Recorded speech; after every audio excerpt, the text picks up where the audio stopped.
Live now? Yes, we're live. Live now? Oh, Oh God, we're live now, folks. Hello, welcome. Hi, how's it going? It's me, John, and we are doing day one of our video game Choo Choo live stream. We're talking about E3 2012, folks. Holy shit! Video games are happening. They're live. They're ready. They're cards. I do, and they have like nothing written on them. I wrote little things. That's still on good. Here, but, That's good. Yeah. Folks, we're here. I'm John. I'm the host of the show as well as the editor-in-chief of Video Game Choo Choo. And with me tonight, we have three co-hosts as well as our producer. With me tonight is we have Christine. Christine, you're here. Hello.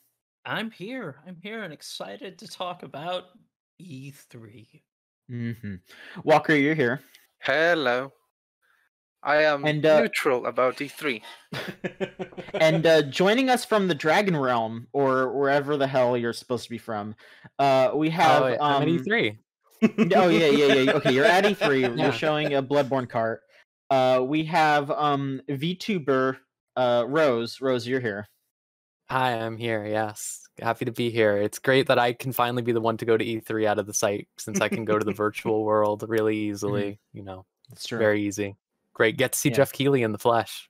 That's messed Mortifying. up. That's horrible. Mortifying. Yeah, no one wants that. Yes, and Scott is here to help us out with production work. He's going to be back here making sure that everything ticks, because you know, streaming is wild. Streaming's a mess. Nobody knows how to do it. No, nobody does. We're all just winging it. So today has been it was two things. We had the Geoff Keighley Summer Games Fest intro stream that was very long and very arduous. And then we also had the Day of the Dev stream, which was just a bunch of indie game trailers. That that was pretty good too. Or not even two. I would say that was good. And then the Keighley event was the Keighley event. But wow. Hey, do you want to defend the Keighley event? Is that what? No. Okay. I wanted to ask. It's okay. Look, I'm not gonna go at Geoff Keighley. I don't care. He's fine. He's funny. He's harmless. He's harmless is how I would describe Geoff Keighley. Sure, he's harmless. Sure. I guess he won't kill me. You're right. No, you know what I mean. You know what I mean. He's not going to do anything to harm the industry or whatever. He's just fucking hanging out. It's fine. I don't want to defend Geoff Keighley, but I do want him to defend me from oncoming attacks. Of course, yeah. I mean, he would have to defend you from himself, because there's that picture of him running himself over in a car for some reason. That was really scary. It was. Yes. I didn't like that. No, it is a frightening image. So I suppose we could just get into the big list of stuff that went down at the Summer Games Fest stream. We do have quite a few things that we can go over. I'm going to say that we're not going to just go one by one, because I don't want this to be some kind of big overflow of info.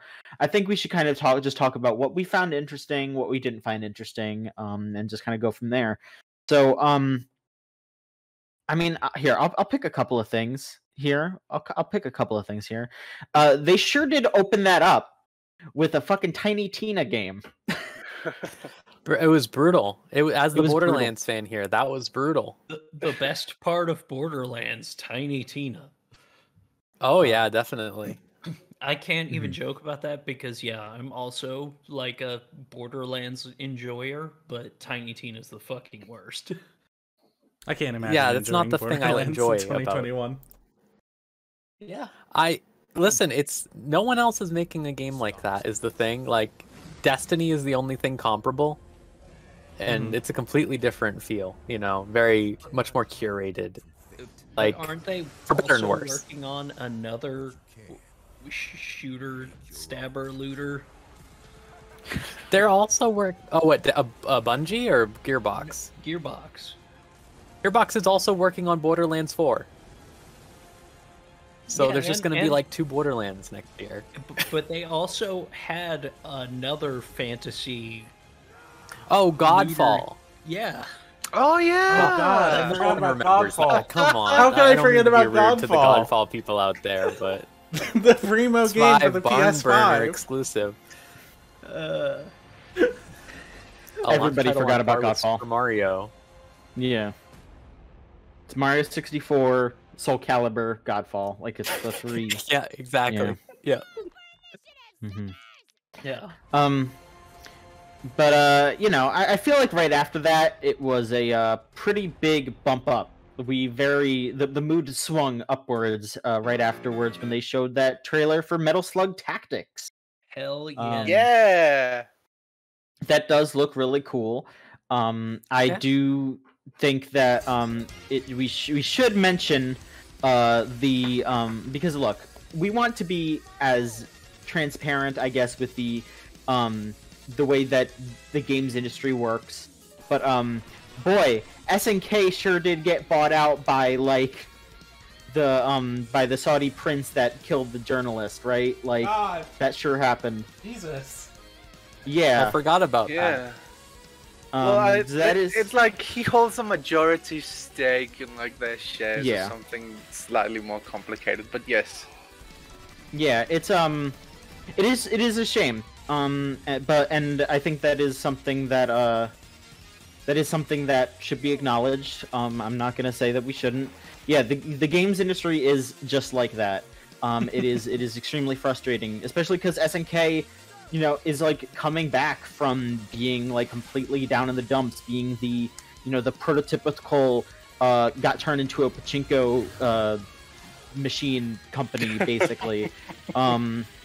Right. Like now it's coming back. Like we got KOF back, you know, now we have an actual Metal Slug game here. I mean, it's not a side-scrolling game like the old ones are, but it's a friggin' Metal Slug game, and you know, now it's all this stuff is just going to be tarnished by, you know, the association with that. It's a real shame, but I guess other than that, it looks really cool. I mean, I'm not a turn-based strategy person. I'm not a you know, one of those like isometric turn-based strategy things. But it does look pretty neat. Yeah, it does have the style. It does look really nice. Yeah. At the very least, it's not a gacha anymore. It's a step up. It's an actual game this time. Oh god. The low bar of legacy properties in 2021, I think. So then they had Kojima show up. He appeared and talked about 9/11 for a few minutes. Are you just reading my write-up? No, I mean, this is just kind of... Everyone wants to hear about Kojima talking about 9/11. Because he did! He just showed up and started talking about 9/11! Never forget. Never forget. I mean, how could I forget him talking about it, you know? But he was just there to announce the director's cut of Death Stranding, which I guess is like the PS5 version. There was a trailer where Sam Porter Bridges, aka Norman Reedus, was doing a bunch of sneaky stuff. It's very evocative of Metal Gear, especially Metal Gear Solid 2 inexplicable trailer. Yes. Mm-hmm. Yeah. It was inexplicable to me. Everything that happens in this trailer makes no sense. It's not even like Kojima, like, haha, oh, it's surrealist. It's like just straight up like, what is this? What is he going for? He wanted to remind everyone of Metal Gear. It's just like millions of dollars spent on reminding you he made Metal Gear, so you have to buy the game. Yeah. I do really like Death Stranding, though. Like, I'm a big Death Stranding fan, so, like, I hope that it's good. It's gonna be the same game. I mean, it's a director's cut. Yeah. But there's people you have to sneak around, and you don't really do that in Death Stranding. Like, kind of, but not really. I think there's gonna be like 2 new levels, and that's it. Like, yeah, probably. I don't think they're gonna put money into it. It's I think No, go ahead. Yeah. I was gonna say, I think it's really funny when Kojima says in his little bit that he changed the way he's creating games because he just predicted the future too much, and I'm just picturing him like in his room in July of last year being like, oh god, this was me, I did this, like I can't do it again. I was gonna make a game about like the sun crashing into Earth, I can't do that now. My favorite thing about the idea of calling it a director's cut is like the idea that Kojima has been this very specific auteur for a very long time, and that somehow Death Stranding wasn't his total vision. Yeah. So now he finally gets to make the Death Stranding he wants. It's finally Hideo Kojima truly unleashed. Here, we don't need that. We don't need that. Directed by even more chapters of the game. So there's a lot of like smaller stuff that got announced here. I'm gonna kind of like let you all hop in if there's any specific things you want to talk about. You know, like Walker, was there any of these like smaller games that that piqued your interest? Yes, the only game I gave a toss about the entire show, Solar Ash. It's the only game where I have any idea what you do, and it looks sick. Yeah. There was only like 30 seconds of gameplay and it rocked. That's more gameplay than like every other game showed. I was gonna say like Hyper Light Drifter had like no gameplay before it came out. They just like lied all the time. They were just like, It came out and it ripped. So I'm confident it will be the same. Yeah. Yeah, I'm pretty excited for that. It just looked really fun, just the way movement and everything looked. Yeah, and more low poly games, I'm all for it. Yeah. It looks more like Fury than it does Hyper Light Drifter, doesn't it? I think Fury is a little less polished. It reminded me of... yeah, I feel that. What was that game? The Path or something that came out for the PS5, where it was like the bird and you slide around and collect all the little... You know what I'm talking about? No. Is the bird? No, it's like the same game as this. You can look it up. Pathless or something? Let me look this up. Oh, the Pathless. Was that it? Huh. This is the game. This is very similar to Solar Ash. Huh. Do you want me to put Solar gameplay Ash up? looks like it has more going on. Gameplay up for the Pathless in our E3 thing. Yeah, you know, that new game. Yeah. No, I think that kind of came and went, but it's very similar to that. Yeah. How about you, Christine? Was there anything that piqued your interest? Yeah, I'm pretty stoked about like Lost Ark finally actually coming to America, because I've had a bunch of Korean friends talking about that game and kind of evangelizing for it. And seeing a bunch of them like, oh, you're finally going to be able to play that, I'm so excited for you, has me pretty excited about it. Because it's a game that I've been interested in just from my Twitter feed that has a bunch of, I've got a lot of Korean artist friends and whatnot. So it's just like really cool being able to have a good one of the Korean MMOs that, there are a ton of them, but it's really cool having one that a lot of my friends already play, so I have the experience of, hey, I actually have a little bit of knowledge about this, so I'm excited to try it for myself, even if that weird Joker-ass monster... Liz, so I hesitate to say his name today because I don't really want to invite that kind of chaos on this stream. I actually I was like, at first time I saw it, I was thinking like, oh god, I have been doing so much research on a ton of MMOs over the last year, and like MMOs are this very different beast that I think is kind of incompatible with a society that doesn't have like that net cafe idea or like, that sort of stuff that's set up. Yeah. But seeing that this is an ARPG like Diablo, I think really helps it, because we need a lot more that aren't Diablo and Path of Exile, because like Path of Exile is for crazy people, like no offense, but it's like really scary. You can't just play that today. That skill tree is like the most intimidating thing in video games. It resets every 3 months. Like that's so scary. That is that's horrifying. So something like this is definitely like I'm interested in it now. I was worried because again, Korean MMO like is like, oh god, like, but yeah, I think it looks, there are a looks lot of decent, them that are extremely mediocre, but this one, you know, it's a Diablo-like, and it's apparently really good. So. Yeah. Rose, how about yourself? I don't really know. From a smaller thing, like Tails isn't counted as a smaller thing, is it? Probably not. I'm gonna say you could talk about Tails. Go ahead. Okay, it's like Tails, yeah. I'm a little worried. They never show the skits in these trailers, obviously, but their focus on like Unreal Engine and like all the cutscenes not being pre-rendered, it looks like they look like they're just all in engine type stuff. Does make me slightly worried that they'll be going for a more serious vibe. Yeah. But I just need to see like one gameplay video where they're like saying, and they're like, you ever wonder if like you could put cheese on a tree and that would be great or something? And then the other character's like, fuck yeah, my man. Like that's what I want to see from Tails, and then I'm like all in. I still just can't get past it's been burned in my brain ever since it happened when Geoff Keighley introduced it with and the Tails the first 3D finally Tails goes 3D. I'm just like, what the fuck are you talking about? What does that mean? Geoff Keighley, it's been 3D forever.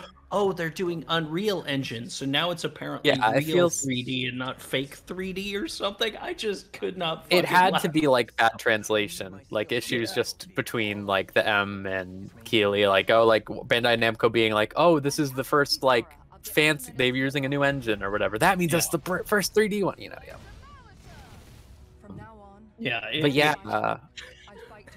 That moment is the moment that stuck out to me of the entire press conference. I just can't stop thinking about it. Can I say something twisted also? Go ahead. I'm like anti-excited for the Salt and Sanctuary game. Like that is like one of the worst games I have ever played. Personally. I liked the part where it said Mage Devoured in the trailer. Other than that, hey, that's true. Yeah. You know, seeing Mage Devoured really big across the screen is, that's some good shit. Yeah, it's good. Scott, is there anything that you'd like to talk about, or don't say Elden Ring, or you're dead? Why not? Because we're gonna talk about Elden Ring at the end. Okay. I'm gonna be honest. Like a lot out of this entire a lot of summer games fest, I didn't get a chance to watch the other one that was going on, which is going on now, I believe. Also, Day of the Devs is Day over. of the Devs. That's right. I didn't get a chance to check anything from that out, but like there wasn't that much that like hit me like super hard. Like the like nicest thing I was really able to say in the write up me and Spencer did earlier was like that Evil Dead game looked playable. Like that looked interesting. I would probably play that. Like I'm always down for an interesting 4v1 asymmetric experience. That looked like it was trying to eschew stuff from like Friday the 13th and Dead by Daylight and stuff like that, and try to go for something a little bit more combat focused. And it's like I don't really know. Like it seemed okay. Like that seems like a thing I will try and like maybe play when it comes out. I'm being told my mic is peaking still. Yeah, is it still bad? I turned it down a bit. We're aware of that. We've been trying to fix it, but it's like it just keeps happening. So we're doing the best we can. It sounds a little better. Okay, well I turned it down. Okay, good. Okay. I didn't really care about almost anything on this stream, like at all. You cared about Monster Hunter stories, like this much, like this much. It looks better than the first game. Like I enjoyed the first game a little, but it was very like kidified, so it looks like less kidified a little. I guess so. Yeah, I mean, it's the kind of thing where it's like, I don't know, if I get it for free or if I, get it for like $10 or whatever the hell, I'm not gonna like go out of my way to buy it brand new, but you know, it looks like it could be okay. Now I think my only problem. Oh yeah, sorry. No. Go ahead. Okay, I was just gonna say I think the only problem I had with the first game was how you got the eggs or whatever. Do you remember this? How you got the eggs? That was insane. That was for insane people. So I really hope they change that. It was like weird like Street Pass thing, which I get Street Pass was big in Japan, but ugh. I can't get over that. Yeah, in the U.S., you got street passes when you went to conventions, and that was about it. Yeah, that's exactly right. It's your PAX thing. Yeah. I remember like when I like still use Street Pass like with my 3DS, there were like parts where I would drive around my town like on like my regular drive home or something, and it's like I was always guaranteed to like get something from like someone, and it was like a small handful of people. I also like worked at a hotel at a time. School. I worked at a hotel at a time, and it's just like I would occasionally get people from like hotel residents as well, which is very silly. Street Pass was what such a sentence in that trailer. Yeah. Which one was it? I think I skipped back to just looking said, at us. Oh, I'm sorry. In that trailer, he just said, "So you're about to be born, huh?" Okay. Hold on. Let me see if I can get a solid clip of that. One sec. Yeah. No, come back. No, it went to a different one. Never mind. Sorry, can't do it. A 7-minute one of that? Oh shit! Yeah, that was a gameplay showcase from like a month ago, and it's like I feel like these sickos are going to be talking about Tales of Arise, so maybe I should get some extra B-roll. Yeah. I mean, Tales is like one of my favorite series, even if like half the games are written like garbage. That really is the vibe, though, isn't it? They're really fun to play. Like Tales of Xillia is great to play, but its story is, especially if you choose the Millia side, is hot garbage. Or at least the character writing. Then like Berseria is like, boom, boom, we did it, like awesome. So I hope that this is more like Berseria. Yeah. I liked Vesperia. That's the one I like. Vesperia. That's a good one. You know, there's a game coming out from those people soon, John. Which one? Scarlet Nexus. Oh. Well. Okay. Maybe I'll try Scarlet Nexus. It's just a character action game, so. Maybe. Yeah. I mean, I kind of want to move on to the part where we talk a bunch of shit, but Walker's not back, so. Wow. Walker, their power cut out. I guess the power went out. Yeah. I think I can mention Tribes of Midgard for a minute, just because that. Sure. Know, I've always kind of liked the isometric RPG styles, action RPGs. It's one of the reasons I'm also pretty stoked about like Baldur's Gate Dark Alliance coming back. Even if that one didn't really excite me. Tribes of Midgard at least looked like it had a little more to it. I don't know. It looks like a fun thing, and I'm a weird freak about Norse mythology, considering I worked on a webcomic about it for like 3 years. And just like trying to balance how to put in a lot of Nordic stuff without the amount of research that goes into it, and going, oh, I have to rewrite my entire thing because white supremacists have co-opted this symbol, is an interesting challenge. I wonder how much of a problem that's been for like Valheim. I wouldn't doubt if there's some. Yeah. But their whole thing is way more like high fantasy, and I bet like a lot of that community is just excited to have a crafting game. Yes. What is with the new? Oh, sorry. Oh, sorry. What is it? Oh, I was just gonna say, what is it with this new Norse thing that's going on in games right now? It feels like it's the big thing. We said the same thing like while we were working on the piece. Like Spencer brought it up. Like everyone is doing Norse mythology now. Like started with God of War, and then like it's just kind of. It must have been because of God of War. Like probably, it must have been, you know. I was thinking like. Did everyone just get into Vinland Saga? Is that what happened? Like everyone just watched it? It was on Amazon. They were advertising it. Like maybe it was a little bit of both. You know? Yeah. Mm-hmm.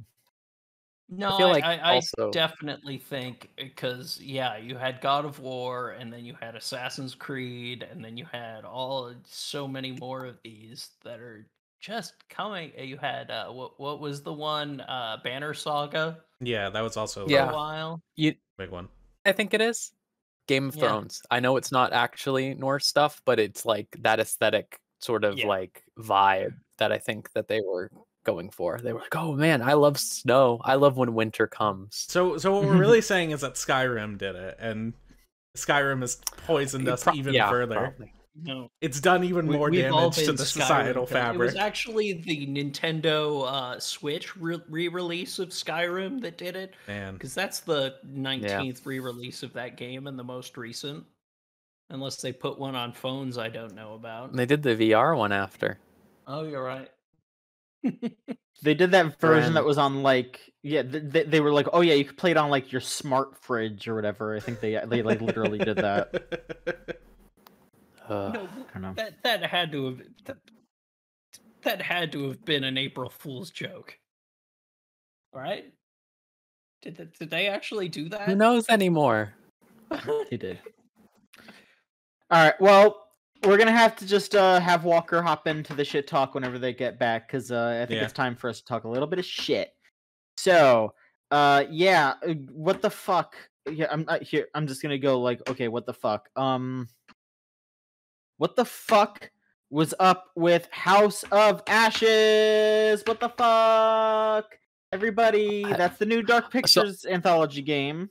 Yeah, that looks I was losing my mind over underworld creature figure 10 centimeters or whatever it said there, where they have like in the center of their collector's edition at the end. Like they didn't show the monster the whole time, and then they're just like underworld creature. By the way, here it 10 is. centimeters. God. That just looks like pure, like, hey, how to get me completely uninterested in one of your games. For sure. Like, a lot, like, it's this, like, this weird culmination of, like, let's try and, like, do something with war. Wouldn't that be fucked up? What's, like, a cool modern war we can do it with? Oh, the Iraq War. There's nothing wrong with that. Let's just go head on straight into it, and then we're gonna put monsters in there. Yep. Like there's a part in this trailer where it tries to be like, oh, don't you want to save these people? And it's like, not particularly. No, I don't want to. Yeah, no. I would. You know what? If y'all have a version of the game that is just watch them not get saved. Well, that's technically the bad ending. So you mean the good ending? That's what I'm saying. They need to just label it differently. Yeah. Well, you know, the good ending to Life is Strange was everyone dying, so who knows? Rose, we're not going to open up that can of worms tonight. Well, that's what they said. No, whatever. Is that really what they labeled it? Yeah, that's what they said. They made it the canonical ending, yeah. What? All right. I mean, I'm not here to argue that. I think there's a difference between. Don't worry. I'm not here to argue. I'm just gonna say this game looks whack. It looks whack. It looks whack. All of their games have been whack, except Until Dawn is like okay. Like Until Dawn was kind of good because it's like there's a weird unknown property that came out of nowhere. It has a whole bunch of production value and it's silly. And then it's like they kept making this game over and over again. And it's like. It goes in like different directions. Like Man of Medan is very, very campy, but this is just like I'm not particularly interested in the Iraq War version of this. Yeah, I mean it's what if David Cage, but actually knows how to do things interestingly. It is until very this one Cagean. where it's What if David Cage? Yeah. Yeah, what of him? Oh, he doesn't. We don't have to worry about him for at least a year. Oof. At least, but yeah, this one just looked fucking terrible. Like I looked at it and was just going, What the fuck is up with Fall Guys? What's good, yo? Hey, why are you putting this in the talking shit segment? Because it's nuts. Because it's 2B Bean Fall Guys, as if anyone gives a shit about Fall Guys. No, John. Some people care about their beans ass. All right, look at this trailer. Yeah, John. Okay. The canonical name is 2Bean. Okay. I'm getting the trailer up because we have to watch this entire thing.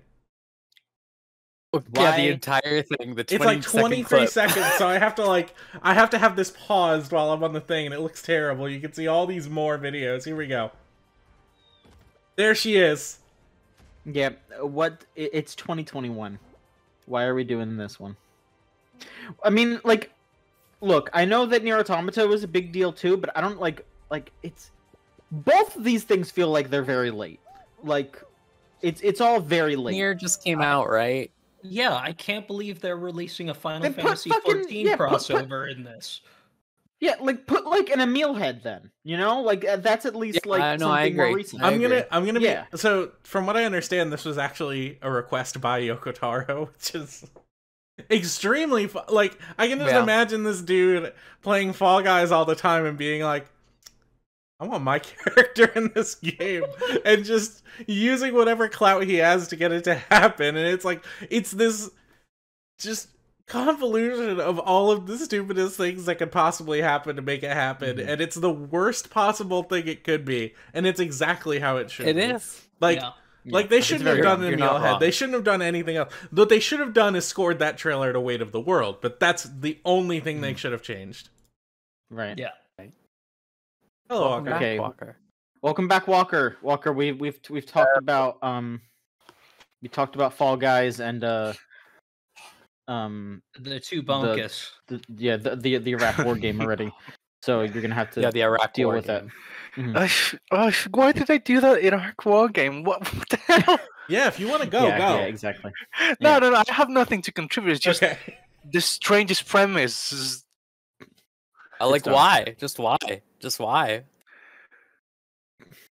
What the fuck is up with Wave Break with this Weezer song that I guess they wrote? Oh, the Weezer one. DMCA Allow me to just read from my notes. What game, Weezer? What the fuck is this game? Because they didn't say the name of it, I don't think. Like Keighley said it was once, like right at the after. beginning or something. Like I'd forgotten this until right now, but okay. What is this? What is this? It's the. Does it have the Yakuza font? It's like a bear where you're a bear on a jet ski. But if you're gonna bring back a jet ski game, bring back Jet Moto, damn it. Yeah, but that doesn't go with Weezer's vision. Yeah, I'm sure they were very involved in the development process. Yeah, exactly. Yeah, it was just a very, very silly performance, and it was I'm not showing it here because I hate Weezer deeply, and I don't want to spread their music anywhere. I will fight you on this, but whatever. Fine. Oh, here we go. Okay, so I really love the Blue album. I like a lot of the B-sides from the Blue album as well. I used to like Pinkerton. Oh, man. As I've grown up, I don't like Pinkerton nearly as much anymore, and I don't like anything else after that. See, I'm the stop watching. I'm the kind of mutant that likes the newer stuff more. There's like my favorite Weezer album is the red one. That's insane to me. That is crazy. That tracks for me with Walker. Yeah, that tracks. Like The Greatest Man That Ever Lived is kind of a good song because it's like a ballad. It's hard to do I mean, I guess you could do a ballad really badly, but it's like everything else on that album, I don't remember any of it, and I listened to it for I've listened to it for years. Nothing. I can't remember anything else from it. Anyway, they won. We got us talking about fucking Weezer and not that dumb game because they didn't show anything. But we're not showing Weezer, and that's where we're putting our foot down. Yeah. We're not. Is there anything else that we want to talk about before we just wrap up this section and talk about Elden Ring? Is there anything else y'all were interested in talking about? No? Fair. Oh, did you have something, Rose? No, I don't think so. I was just looking. I was trying to figure out if there was something. I'm glad Hannibal Buress could take time away from hassling his tenants to show us Baldur's Gate Dark Alliance.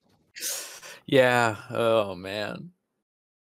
I think that's it. Yeah. I think that's it for this. So fuck him. All right. So the Elden Ring section. I'm no input here. No input at all. So I'm here to help direct. Okay, and I'm probably gonna have to tell some of y'all to shut up. No. I think we should let Scott take the floor for our 15 minutes. Really? Okay. The whole time? Okay. Well, you have to give me like a second because I'm a little busy. Okay. I'm getting stuff prepared. I mean, I'll say my bit. Please. Yeah, Rose go ahead, please. Rose, go ahead, please. My bit is just it. They sure did just have synonyms for Dark Souls things, and that's fine. It sure looks like Berserk again, which is that's fine. I keep not full screening. I'm so sorry. Oh, it's okay. And then it just looks like they went like, hey, what if we made Sekiro and Dark Souls at the same time? Yeah. And I'm fine with that. I hope it works out well. They haven't let me down yet, so. Yeah. I mean, it combines two of my least favorite things, which is the Dark Souls of the Soulsborne games, and George R.R. Martin, who.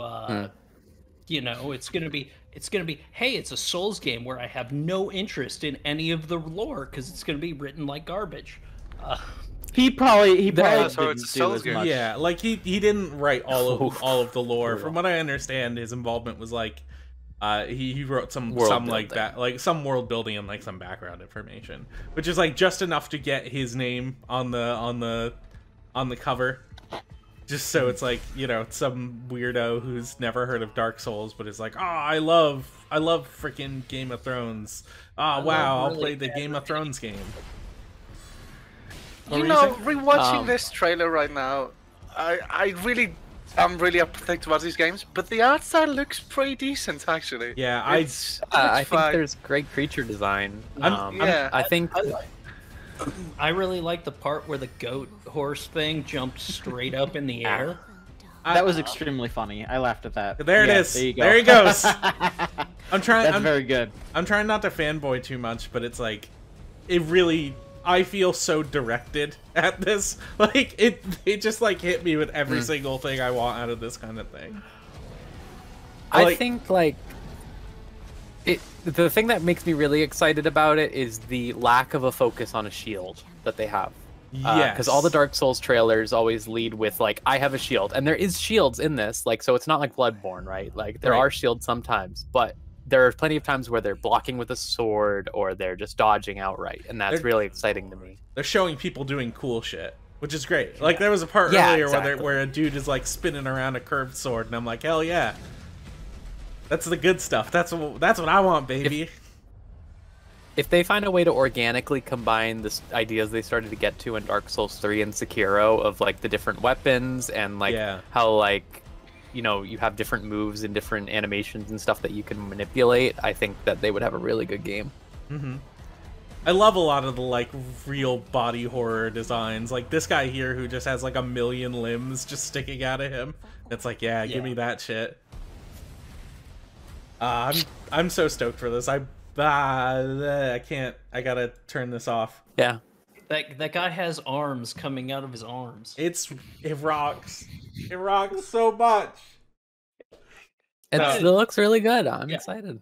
I gotta say, it looks better than I initially thought upon first viewing. And I'm like the person who's most sick of Dark Souls in the entire universe. Yeah, I still just have an aversion to George R.R. Martin. Yeah, for sure. Very extremely reasons. Extremely valid criticisms against him. Not only being a terrible writer, but also kind of being a really bad person. Like, yeah, I mean, he gave it to me in the ass, and it was really awkward, and he was really unpleasant about it. Okay, well, what happened here?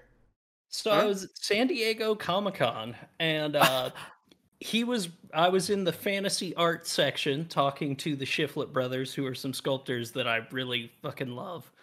And all of a sudden, someone rams into me from behind on a hover round with a giant dragon skull in the front of it, the horn going right into my ass and tearing my pants. And then he starts acting like a dick towards me about how I needed to get out of the way. And it's like, you came at me from behind. You didn't even say, excuse me. And you rammed your horn right into my ass, you weird fisherman. Oh, fisherman. Look at that motherfucker. He always wears a fishing hat. Look like a fish. I guess he does. It's still the funniest thing that's ever happened to me at San Diego Comic-Con, where there have been a lot of really funny, like, weird run-ins. Because it's just, he was such a dick afterwards, insisting that I needed to apologize for getting in his way. That is, like, genuinely unbelievable. Well, the man is also like 70 years old. Like he was at the time. This was over 10 years ago. That's still 60. I think the thing about him is just that, like, since it's Dark Souls and they don't like to have that many women in it generally, I think we'll be fine. Oh, good point. Yeah, like that was something we were discussing earlier when we were doing the write-ups. Is like Dark Souls, like not like the best reputation with women, really. Like it has some really great women characters. It's not like outright bad or anything. Yeah, it's just like very like the very worst thing that they've done is probably like the story with the story in Bloodborne with what's her name, the prostitute lady. I can't remember her name off the top of my head. Oh, the one that gives birth to the squid thing, yes. Yeah, and it's like her whole storyline is that, you know, because she was a sex worker, like, of course she's the one who's gonna give birth to an elder god. And it's like, yeah, okay, sure, guys. Like the rest of the game does a lot of really interesting stuff with birth imagery and like body horror and stuff like that in a way that feels like it's like it's gross, but not in a way that's like, ew, girls gross. It's like it's just like fucked up and like cool in interesting ways. And it's like that storyline in particular just felt weirdly misogynistic for no reason. And that's like maybe the worst thing that they've done to like a woman in these games. I think like Guinevere's kind of whack, but yeah, Guinevere's pretty bad too. Just big fake titty lady. I think the Dark Souls fans need to relax a little bit because they're acting like they haven't had a game in a million years, and it's been like we haven't had a Dark Souls game in 6 years. Oh, it's Sekiro's Dark Souls. It is. I agree with you, but like there's an appeal to Sekiro, and there's an appeal to like more like the older Dark Souls games where it's specifically this medieval setting. It's specifically like multiplayer focused with a whole bunch of build variety, and that's like the kind of thing we're getting with Elden Ring, while Sekiro is a single player like action game with one primary weapon. And it's like Sekiro just doesn't have like the replayability as older Dark Souls games. So it's like I understand. I don't care, they need to relax. I agree with you. I agree with you, John. I'm just saying I get it. I get why people are 5 freaking years, out. Not 7. It's been like 6. Imagine like being the a last one World was Ends 2015. With You fan. 2016. Hello. I'm 15 years. 15 years before The World Ends With You too. 15 years. That's a whole kid. They're in middle school.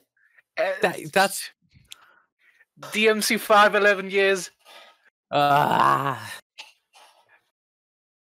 Anyway. Yeah. that should do it for the Keighley's. The official video game Choo Choo rating. What are we thinking? What are from a 1 to 5? What are we thinking? Because I'm thinking for John, for me, I'm gonna give it a fucking nada because I didn't give a fuck. Wow. But I would say maybe like a 3 overall. Yeah, I'm kind of with you on that. I think like the presentation was pretty quick. It was like they pretty went between the games. They didn't waste a lot of time. Like I think is Keighley's kind of problem. He has a lot of the time where there's just like this one bit that goes on forever. I don't think they really had one here. Yeah. Overwatch bit wasn't that long. So. I forgot about the Overwatch thing. We showed. Holy shit, that was so bad. I took notes for literally everything, and I didn't put that in there. I want you to remember like the horrible WoW thing they did for that one Gamescom thing where they showed this like wretched motion comic. Like I mean, no offense to the motion comic, but it was just like insanely boring, and they did it for like 10 minutes. Like none of that. That was good to see. Check out our new models, new skins. Like look how good these skins they look the are. same. Shaders the same. Oh man. Horrible. Yeah. So, like okay. I want to shout out one last thing. Okay. Let me get it up on here in the trailers thing. But this game looked pretty neat. It was just like a quick little teaser for a new side-scrolling adventure game. Yeah. It was I'm getting it up so people can watch it. It's inconsistently pausing and unpausing, but it looked really good. This is Planet of Lana, the little creature. Look at him. That little creature game, yeah. But like they specifically say in this trailer that it's a hand-painted game, which I don't know if that means all of the assets have been hand-painted. Probably a ton of them. But like, I mean, that background's gorgeous. It's really nice looking. Mm-hmm. Aren't most games technically hand-painted anyway? Because you have to do it with your hands. I mean, there's a distinct difference between painting and digital art. I think they just mean that they're going for an organic paint type, like traditional. That's the word I'm looking for, not organic. Traditional paint style. But yes, you're right. You're right. Words are fake. Words are fake. It's all fake. It's all. But yeah, there's that. I guess we could talk a little bit about Day of the Devs. This was very just fast-paced. You know, there's a few things that I kind of thought stood out. You know, that we could just talk about real quick. I don't know if we have like any kind of concept of what we want to talk about in order, or no, go for whatever. I don't know. You want. Was it? I mean, something that I feel like folks were pretty interested in was that Death's Door game. Yeah, where you play as a crow in a world where nobody can die like naturally anymore, so you just are basically the Grim Reaper, and you're just going around fighting and doing stuff. That's coming out this summer. I don't know if you all saw that. There's a trailer for that one. You're a crow. Yeah. It looked really cool.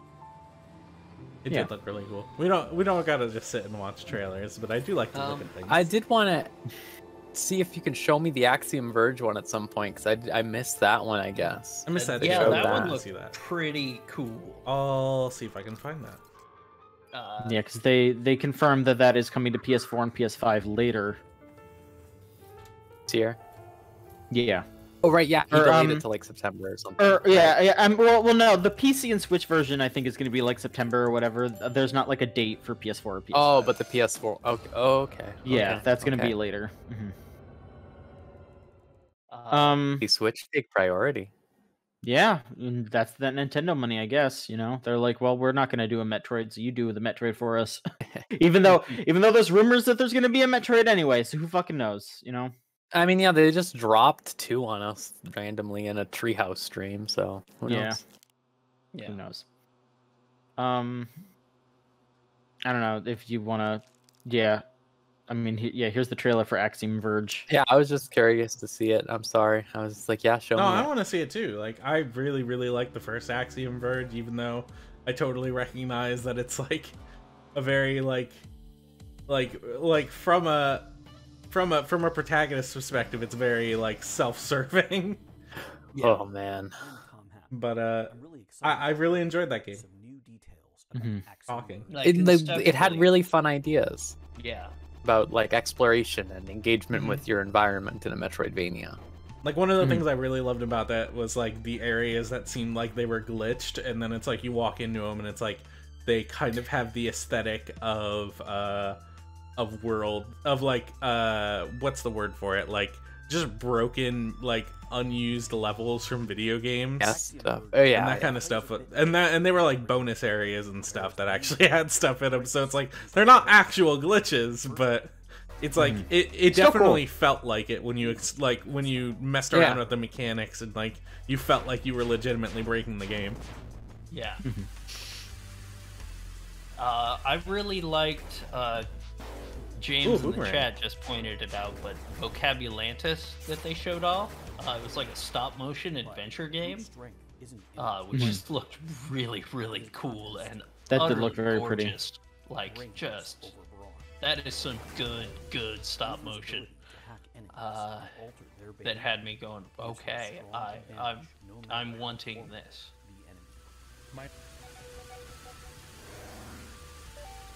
So yeah, like that looks like they're putting in like weird programming things you can do now or something. It's definitely along the same line of what they were doing with the original.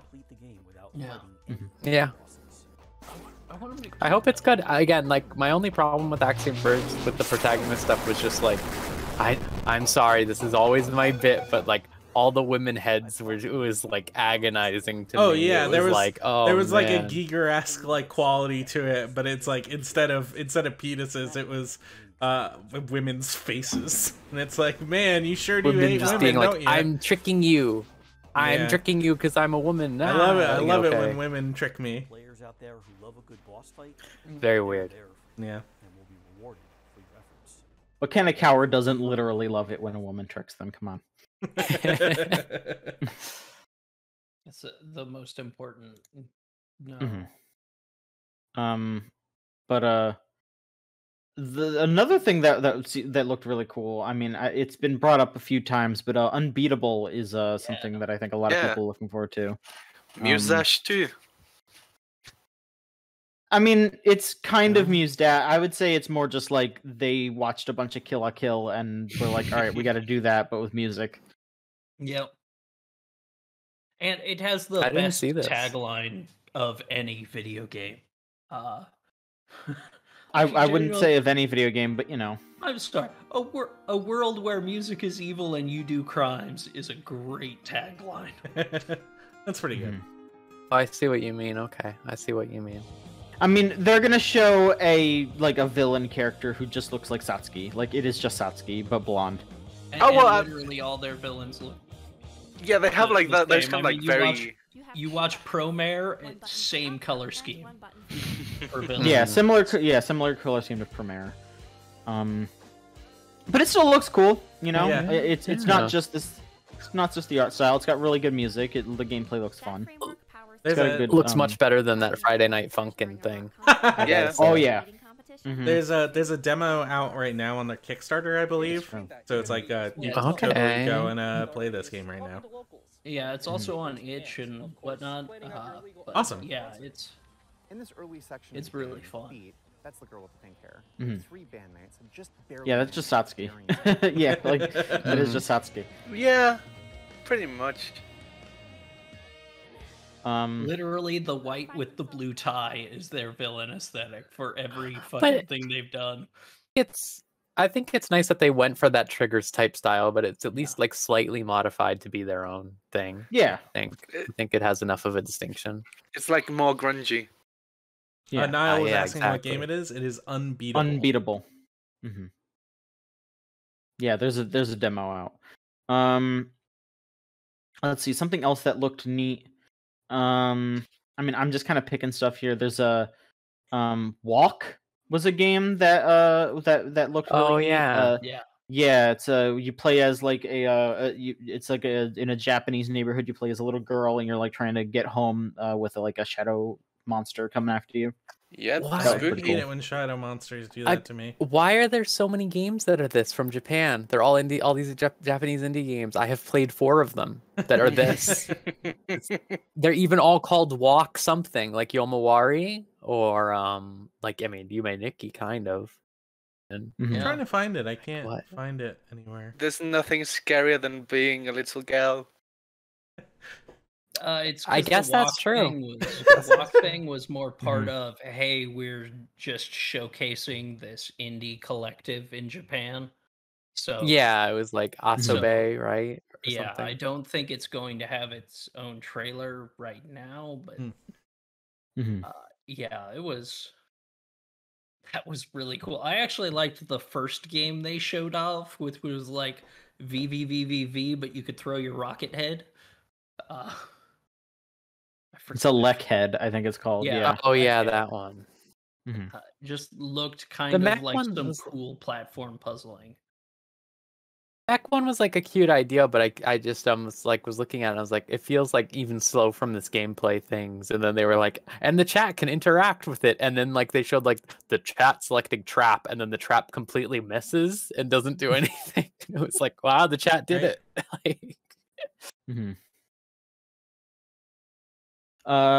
Was there anything else that you all wanted to mention from Day of the Devs? I feel like there was some. There was Garden Story, which looked like cute as shit, mixed between one of those Zelda style, old school Zeldas, but with blended with the Stardew Valley kind of town stuff. It just looked really cute. Really good designs. I really like stuff like that. And it's made here in Portland, so yay! Shout outs to Rose City Games. So I'm pretty sure friends probably put some work into that. So that's a cool little thing. Yeah. I remembered what I was thinking Go of. ahead. It was that Oxenfree 2. Very excited. Right. Yeah. I love Oxenfree 1, so showing off a little that Garden Story. Yeah. They had like a really long like music section for Oxenfree 2 that I guess whatever was like, there was like maybe like Morse code or something in there. I guess it led to some it led to some listing on IM8bit for like, I guess the reprint of the original Oxenfree vinyl or something. I don't think people are 100% sure what it is. Yeah. Yeah, this just looks so cute. That looks fun. It looks like that Turnip Boy game. I'm not seeing any trailers for the. You know what I'm talking about? I'm not seeing any of the new Oxenfree 2 trailers. Yeah, because it was just music. They just had like a music thing. They just wanted to show off Scientific's music. And then we probably can't show that. I don't know. Yeah. And then there was Loot River, which was like cool looking, looked like a roguelite dungeon crawler where you slid around on Tetris blocks to like move in for attacks and whatnot. It looked kind of like what was the game where it was also an action game, but it was like pinball? Looked like another one of those. I know what you're talking about, but I don't remember the name. Yeah, the island. Right? I mean, you're thinking of Yoku's Island, which I don't. I think it's not a different Yoku's thing. Island. It was it was more like sword swing. You sword swing to knock the ball back up to hit monsters as well as with your sword, and you kind of bounce it around. I'm forgetting the name of it. It's fun. But it was like that, but the Tetris block sliding thing just looked really like it could be pretty cool. Yes, Creature in the Well. Thank you, Krill. Okay. I don't know. There's maybe one or two other things that were shown. There was I'm just looking at the list here. They got a Despilote. which is a game set in set in 2001 Ecuador, when they were about to qualify for the World Cup. And it's just like a I don't know if it's supposed to specifically be like self-autobiographical, but for the creators, but it's definitely like inspired by their life. So that's interesting. And yeah, there's two other ones I guess would be brought up. A musical story, which is a rhythm game set in the 70s, where you play as a young man who is in a band and is trying to recover his memories, and his memories are brought back by playing music or hearing the music. That definitely had a really cool art style. Yeah. Pretty neat. And for games that are that seem to just be all art style, is a Behind the Frame, which just looks like a Ghibli movie, and like kind of like honestly, I don't know, maybe it's mean to say, but like in a very uninspired way, it's just Ghibli. It's the Gib-like. Yeah. Yeah, that very like sort of like inoffensive kids style animation. Yes. Yeah. I think like the vibe I got from it was just like the second that I like kind of tuned out of it. No offense to it or anything. I'm sure it's going to be perfectly fine. But was when she like was like, oh look, you can draw things you see, and then you just press a button and then she automatically draws the entire thing. I was just like, okay, like all right, it's a game about drawing. Creative. Okay. Yeah, exactly. Yeah. I feel like those were the big games from Day of the Devs. That seemed very interesting. Moonglow Bay, which Moonglow Bay, yes, fishing game, like fishing RPG where you're from fucking Newfoundland, probably. So you get to be a Newfie and fish.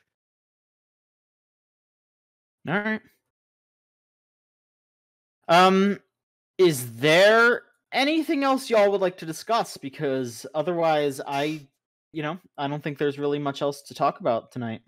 You guys mentioned that they brought on the painkiller devs just to say, yeah, new painkiller, and then they just dismissed them right away. Yeah. Yeah, they get them out of there. You can't keep them around. Yeah. They're busy. They're making painkiller.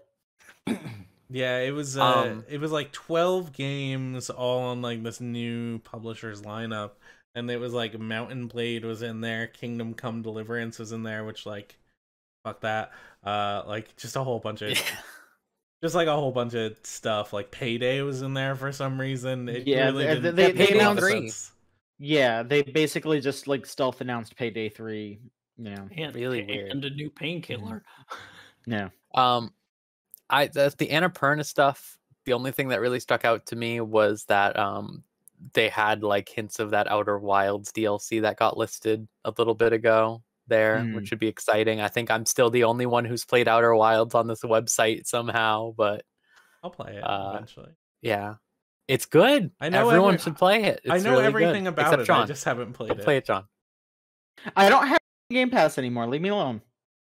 I feel like it'll drive you crazy. It's that type of game. In a good way or a bad way?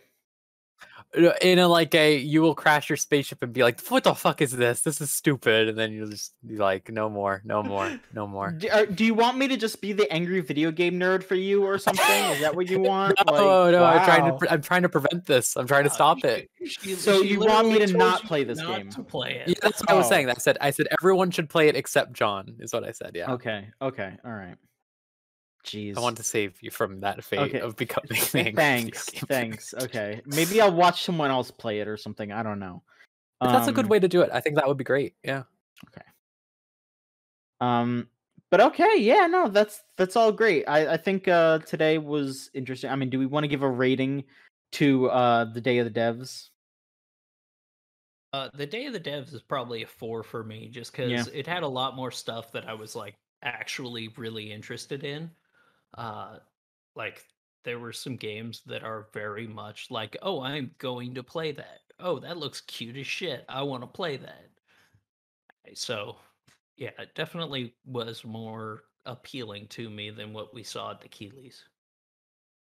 I think I would give it a 5, honestly, just by virtue of you look at how bad most pressers are, and I can't say anything bad about this one. Like, I can't say something was like offensive to me. I can't say like they didn't go on stage and have Ninja come out or whatever, or like talk about how like Tim the Tatman's gonna be at the Warzone World Series, whatever the hell that is.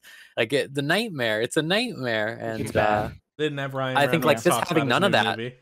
They didn't have the car fucking segment where they're like shooting the seats of a car. It's like it's real millennium leather. Yeah. At least they didn't have anything like really bad. Ryan Reynolds to advertise his fucking movie. Yeah. So we did get Ninja on stage.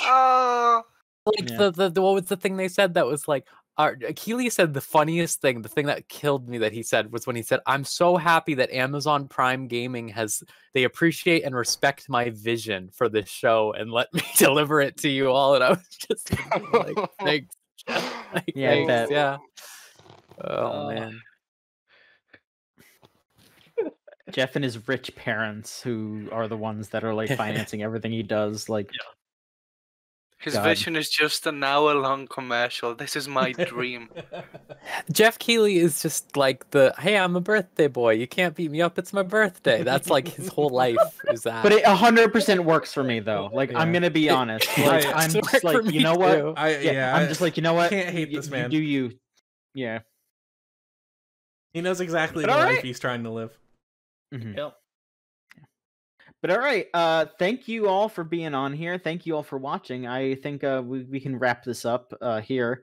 Tomorrow there are a few things. I think there's just like the IGN stream and like one other thing that's probably not gonna. Oh yeah, the Coke Gaming. That's right. Coke Gaming. Yeah, whatever the fuck. Who cares? It's gonna suck. Really desperate stuff. Yeah, real desperate. We are gonna be on here for a stream. It might be shorter than tonight. It might be, who fucking knows. Because we're just gonna kind of do like a pre-stream, like a pre-E3 sort of thing. Just some of us hanging out and talking about what we think will happen. So tomorrow should be pretty chill. We're probably not just gonna be going over everything. It's just gonna be us chatting.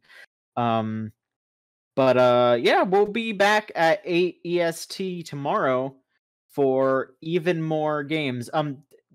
Spelt like the brothers, but it's not them. It's a different Coke people. They're the people that like bought THQ Nordic recently. I don't believe that. Like they own a whole lot of properties that are like shit. I want more games from that, but at the same time, you have no fucking the Embracer Group, yeah. Whatever the owner is a dude named Clemens Kundratitz. So yeah, it's not the Koch brothers. Okay. I don't fucking know. But yeah, we'll be back tomorrow, folks. Thank you again for watching, and thanks for supporting us. We'll see you tomorrow.